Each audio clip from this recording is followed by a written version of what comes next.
বন্ধুরা, আমি আছি রাজস্থানের আজমের শরীফে। দীর্ঘদিন যাবৎ ভারতের ভিসা বন্ধ থাকার কারণে যারা এই দরগায় আসতে চান তারা কিন্তু আসতে পারতেছেন না।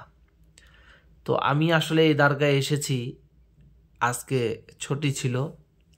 ছুটি বলতে আরবি মাসের শেষের দিকে একটি দোয়া হয়, যেটা অনেকেই ছুটি হিসাবে এটা বলে বা ছট্টি বলে হিন্দিতে।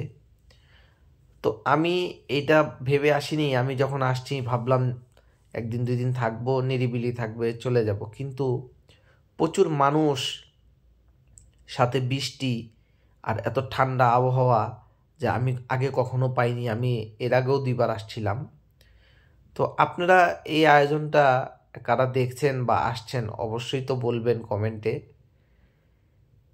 মহান একজন সুফি সাধক, যিনি ভালোবাসার মাধ্যমে এই ভারতবর্ষে এসেছিলেন ইসলাম প্রচার করার জন্য।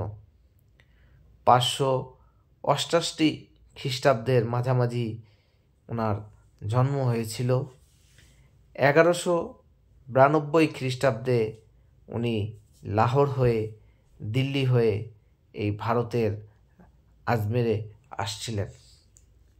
দীর্ঘ সময় এখানে ইসলাম প্রচার করার পর 1232 খ্রিস্টাব্দে উনি ইন্তেকাল করেন। হজরত খাজা মঈনুদ্দিন চিশতি রহমতুল্লাহ আলাই, ওনার সমাধি এখানে আছে। উনি যখন এখানে এসেছিলেন তখন এইখানকার শাসনামল ছিল পৃথ্বীরাজ চৌহান। এটার ইতিহাস আসলে আমার মতন ছোট একজন মানুষ বলে আমি এখানে শেষ করতে পারবো না। এই জায়গাটায় আসলে আসলে মন একবারই নরম ও উদার হয়ে যায়। এইখানে অনেকগুলো দরজা আছে: বুলান দরওয়াজা, সন্দালি দরওয়াজা, আরেকটা আছে জান্নাত কা দরওয়াজা। তো আমি আসলে এইটা দেখতে পারতেছেন, এটা একটা মসজিদ। এখানে 3টা মসজিদ আছে। তো প্রচুর মানুষ, এই মসজিদের পাশেই কিন্তু জান্নাত কা দরওয়াজাও আছে। তো যারা এখানে এসেছেন অবশ্যই বলতে পারবেন এখানকার আশপাশের সব কিছুই। বিস্তারিত আলাপ করতে করতে এখানে দেখেন জান্নাত কা দরওয়াজায় চলে আসছি। এটা হলো জান্নাত কা দরওয়াজা। প্রচুর মানুষ এখানে মানত করে, আর যে অনুরাগীরা আছে তারা বিশ্বাস করে সৎ মনে এই দরজা দিয়ে গেলে জান্নাতের প্রবেশদ্বার হবে।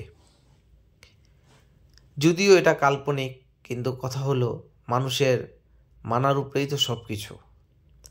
আল্লাহ রাব্বুল আলামিন এমন একজন সুফি সাধককে এখানে পাঠিয়েছিলেন, যিনি তার ভালোবাসা দিয়ে এই ভারতবর্ষের মানুষের মন জয় করেছিলেন।